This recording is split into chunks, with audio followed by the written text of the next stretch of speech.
KTG में mean free path वाले कुछ क्वेश्चन रह चुके थे, 2 क्वेश्चन, जो मैंने सोचा कि एक बार आपको ये टॉपिक थोड़ा सा समझा देता हूँ और उस पर फिर क्वेश्चन करवा देता हूँ।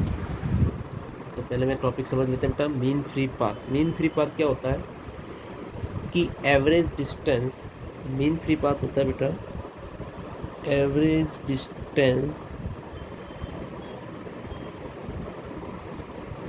Travelled by molecule between two successive molecule between two successive collision।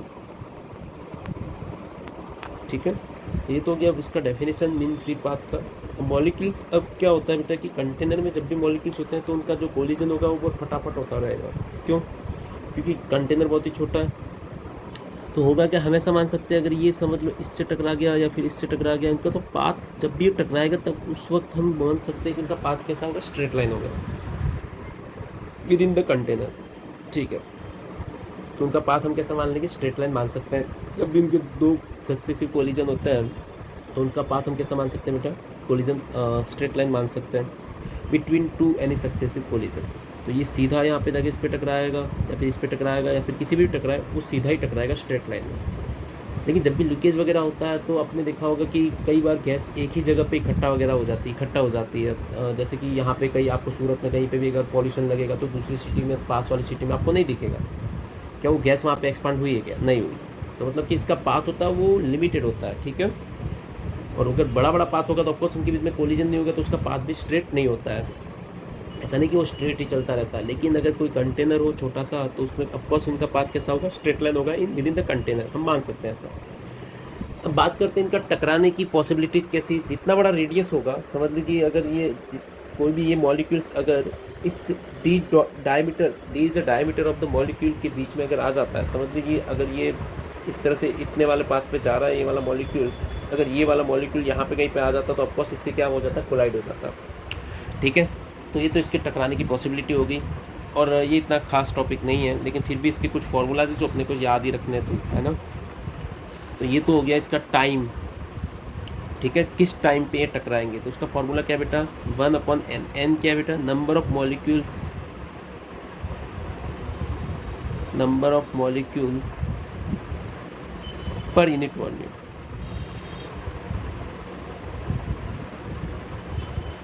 पाई तो सबको पता ही है, दिस इज एवरेज वेलोसिटी बोल सकते हैं किसकी मॉलिक्यूल की जिस वेलोसिटी से वो एवरेजली जा रहा है ना।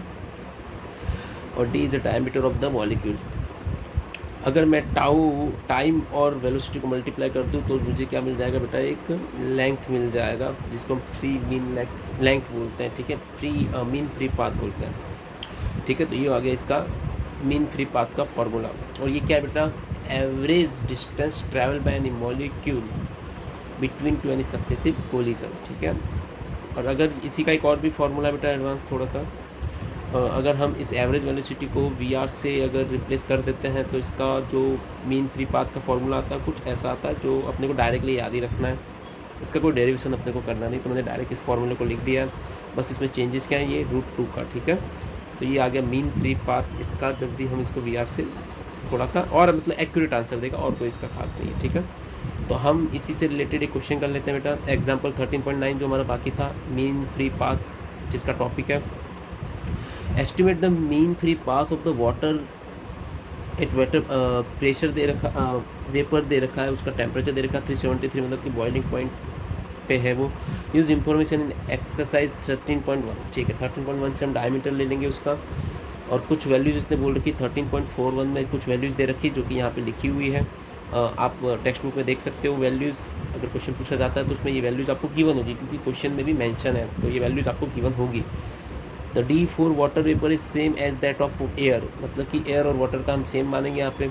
ठीक है, the number of density is inversely proportional to absolute temperature.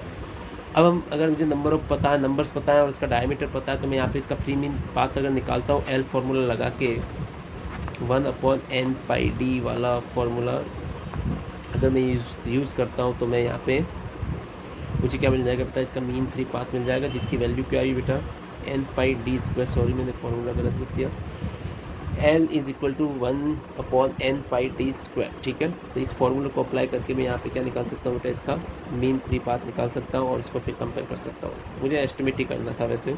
तो ये हो गया एग्जाम्पल 13.9। अब एक अच्छा क्वेश्चन है एक्सरसाइज का 13